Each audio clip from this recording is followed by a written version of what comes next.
Voltando ao quarto e último bloco, a entrevista com o ex-ministro Ciro Gomes. Ciro, coloquei uma pergunta provocativa, né? O mundo aí está deslumbrado o que pode acontecer com a nova economia digital. E não é por menos que aí grandes empresas como a Amazon, ela tem já um capital muito superior à indústria de petróleo e por aí vai, nós podemos citar vários exemplos. Como é que o Ceará deve se ver, né, nessa nova perspectiva mundial? Quer dizer, o que é que a gente pode fazer de bom e se beneficiar dessa dinâmica? Nós estamos fazendo aquilo que é necessário ser feito, que é um esforço de planejamento do futuro. Mas é muito perigoso, isso é papel do político, que seja visionário, que compreenda a dialética do estar hoje para o futuro amanhã, sem contaminar a cabeça com os problemas dos outros, ou pelo menos com a centralidade que os problemas dos outros têm. O que é que eu estou querendo dizer? Nós estamos no Ceará fazendo o cinturão das águas. Aí o governo para o dinheiro, não sei o quê, mais cedo ou mais tarde fica pronto. O cinturão das águas com o São Francisco significa o seguinte: vai ser o primeiro estado semiárido do Nordeste que tem disponibilidade de água por cabeça, né, para enriquecer enquanto essa riqueza for dependente disso. Isso é uma agenda do século XIX. A reforma agrária que não foi feita, e também fazer reforma agrária no semiárido modernamente, não é mais aquilo, na minha opinião.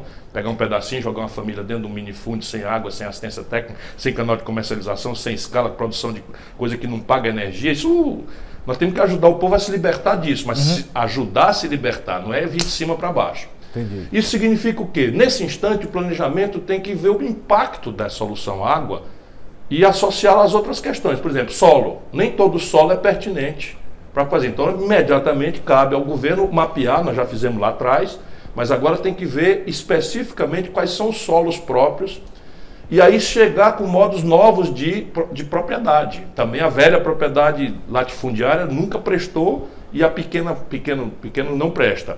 É preciso criar modos associativos de produção, é preciso agregar canal de comercialização, assistência técnica, financiamento. Você está com coisas básicas que estão lá atrás. Mas veja bem, qual é a quantidade de empregos e de riqueza que o Estado como o nosso ainda pode fazer por executar em novas bases, novas imaginações, uma agenda que não foi feita no Brasil nem no Ceará no século XIX. Isso. Depois do século XX. Nós não podemos nos dar o luxo, a essa altura do campeonato, de abrir mão de uma indústria. Então, obsessivamente, nós precisamos perseguir uma indústria. Num primeiro momento, como nós tínhamos dificuldade de capacitação, etc., etc., nós fomos buscar indústrias de alto adensamento de mão de obra de baixo nível de qualificação. Essa interdição já pode sumir. Então, nós estamos agora trabalhando a indústria biotecnológica, ali no Eusébio, já está começando, então o Ceará pode, deve ser, nós temos aí a nossa tradição da farmácia viva, da nossa Universidade Federal, uma série de coisas, os princípios ativos de uma nova química, de uma nova farmácia. Os ingredientes já estão lá quase... Tem uma memória, não é uma coisa completamente exótica que nós vamos trazer, né? Por esse nexo nós vamos por aí, agregar valor, e a ferramenta da compra governamental... A nossa própria indústria têxtil é a memória do algodão. Do algodão. Ela agora está sob estresse, violento. Nós precisamos entender a ferramentaria, proteger para não perder o que temos, não é? Redesenhar os incentivos, botar um olho na guerra fiscal que São Paulo volta a movimentar, botar os 4 pés nessa reforma tributária que vem para liquidar as propostas que estão andando, vem para liquidar nossas expectativas de industrialização retardatária, mas a lógica ainda está aí. A lógica ainda está aí de uma indústria interiorizada, de base calçadista, de base têxtil, que são as tradições, mas uma outra indústria agora de menor porte, menor adensamento de capital, mas de grande densidade tecnológica. E aí vamos falar na economia pós-industrial. Então você acha que há espaço para uma economia dual, no modo... Mais do que dual, vou brincar, trual. Trual. Que é a agenda do século XXI. Então veja, nenhum cearense mais ou menos informado sabe que nós conseguimos agora um Big Data Center, não é? Porque o Ceará, a gente vai brigando, e a última briga foi com a Angola Cable. E o Ceará hoje é o hub de todas as fibras óticas que saem do Brasil para a Europa, para os Estados Unidos e para a África. A partir disso, nós fomos em cima dos caras e conseguimos... O nosso cinturão digital, né? Também o cinturão digital só nós temos, que o CID fez. Isso permite a gente ter alta linhagem e processamento de dados para nossas escolas. Tem muito empresário pendurado no cinturão digital no interior. Você tem o maior provedor de internet do Nordeste, do Norte e Nordeste, é um cearense baseado em Pereiro. Exatamente. Então, nós temos um Big Data Center para data storage, né, o estocagem de dados em nuvem, aqui, ali na Praia do Futuro, né, que nós fomos atrás e conseguimos. Isso também vai revelando uma alternativa.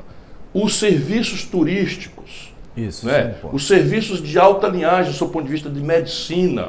Nós temos hoje base física e humana em mega hospitais regionais que só o Ceará tem. Você tem um hospital do Juazeiro do Norte, um mega hospital regional do Juazeiro do Norte, onde você pode fazer medicina, telemedicina, pode você fazer, né, a medicina... E acoplado a eles as universidades, né? Necessariamente as universidades têm um papel, por isso que eu estou dizendo, não é preciso que as universidades façam-se ocupar de um projeto pedagógico comprometido, sem perder sua autonomia, né, mas um projeto pedagógico que mexa com essas potencialidades que vão precisar de muita inteligência tecnológica, inteligência técnica. Mas qual é o efeito disso, por exemplo, em empregabilidade de uma garotada que vai sair agora da escola de nível médio e das universidades com alta linhagem? Não é? É isso que é o novo plano que o Ceará está começando a rabiscar. Com o Camilo, com o Roberto Cláudio, nós estamos começando a rabiscar.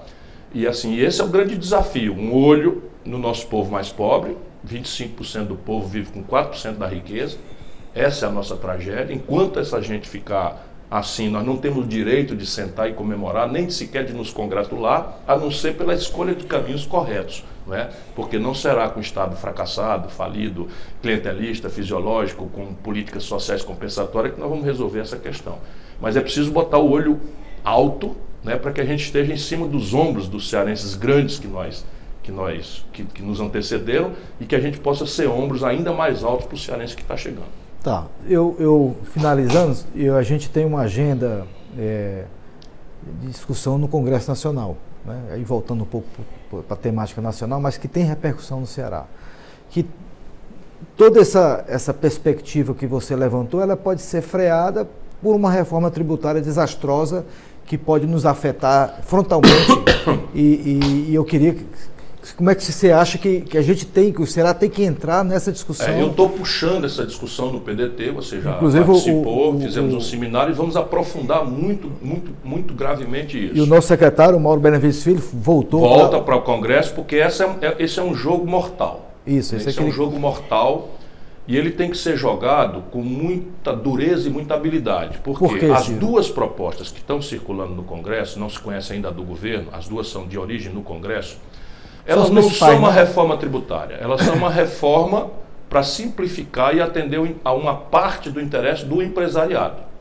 Eu não acho que isso seja ilegítimo, porque nós precisamos ajudar o empresariado a simplificar a sua tarefa de arrecadação, tem que ser mais justo, tem que ser mais simples, tem que ser mais viável. Não está aqui ninguém criticando isso. Só que uma reforma tributária não pode atender só a este objetivo, ainda que ele seja legítimo. Ela, antes de mais nada, ela tem que atender um objetivo ancestral, antecedente a tudo mais. Qual é o Estado que nós queremos? Quanto ele custa e como é que nós vamos repartir a conta? Porque nós somos uma sociedade em que 5 pessoas têm fortuna equivalente às posses de 100 milhões de brasileiros. E as bases de cobrança do imposto são renda, patrimônio, consumo e salários. Folha de salário. O Brasil não tributa renda e patrimônio. E prefere tributar folha e consumo. E não é justo que você, um cidadão, uma diarista, que vai avisar para a patroa, para o patrão que está chegando atrasado, pega uma ligação de celular, paga 40% de imposto, enquanto o rico não paga absolutamente nada no Brasil de imposto. Então, essa tarefa não está atendida. Nós conversamos sobre economia digital, zero menção à economia digital. Então, hoje você tem Google, Facebook, Netflix, Spotify faturando bilhões de reais no Brasil sem pagar um centavo. Enquanto o assalariado morre logo com 15% se ganha R$2.000 de salário por mês. Isso não está previsto, nós temos que olhar. Não é? E a reforma tributária ela tem também que compreender o impacto dela no pacto federativo. Então é preciso hierarquizar as tarefas da União, dos estados e municípios E entre estes, aqueles estados que estão mais atrasados, e apesar de estarem mais atrasados, alguns estados estão muito sólidos, muito líquidos. Você não pode fazer uma reforma tributária e patrimonial que premie os estados que não fizeram sacrifício e puna os estados que se sacrificaram junto com o seu povo a vida inteira. Portanto, hoje, se depender da minha opinião, nós votamos contra as duas. E isso é preciso ganhar escala e ponderar isso aos governadores do Norte, Nordeste e do Centro-Oeste, que são as regiões de mais retardo na questão do desenvolvimento tecnológico ou do desenvolvimento industrial. Mas o debate, né, do desequilíbrio regional brasileiro, parece que ele existe o problema, mas não há uma Nunca teve centralidade, porque desgraçadamente o poder no Brasil voltou a ser concentrado nas mãos de quem já tem o poder econômico e midiático. Então o Brasil sempre teve uma certa cautela de não acumular o poder econômico junto com o poder político. Mas do Fernando Henrique para cá, infelizmente, o poder econômico e o poder político estão casados a partir da luta do PSDB-PT em São Paulo e da reprodução do pior dessa luta, que o melhor dessa luta sumiu e agora só o pior dessa luta está nas mãos do Bolsonaro. Tá. Ciro, muito obrigado pela entrevista. Obrigado a você. Eu acho que foi eu sinceramente, eu não conheço assim, nós tenhamos uma discussão sobre o Ceará. Converse com outras pessoas, Mauro Benevides vamos conversar. Para finalizar, você acha que o Ceará tem muito a ensinar ao Brasil? É melhor a gente ter um pouquinho mais de modéstia, mas os valores do povo do Ceará, eles se projetam na nossa cultura. Você não tem ideia, só para recuperar aqui, por isso que antes do Vigílio, houve muitos cearenses ali, tão relevantes quanto, mas você tem o médico do imperador, era um cearense, o Visconde de Savoia, o médico do imperador. Ou seja, lá naquela data, o melhor médico do país, supostamente, era um cearense.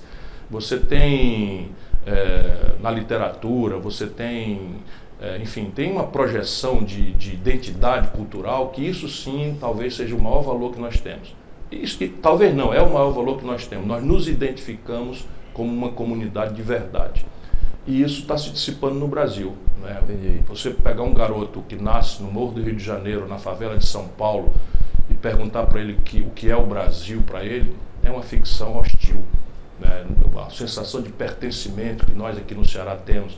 Nós amamos os nossos humoristas, nós damos valor, fazemos galhofa da nossa tragédia, né? Nós debochamos da nossa geografia. Quem é que, afinal de contas, já vaiou o sol no planeta Terra? Isso tudo é uma atitude, é uma cultura, é uma identidade que é o maior valor de todos. Nós, da política, somos consequência disso. Não haveria essa coesão política se não fosse a maravilha que é o nosso povo. Ok. Ciro, obrigado pela entrevista. Você me emocionou, de novo. E nós finalizamos essa entrevista com o ex-ministro Ciro Gomes, sem dúvida nenhuma.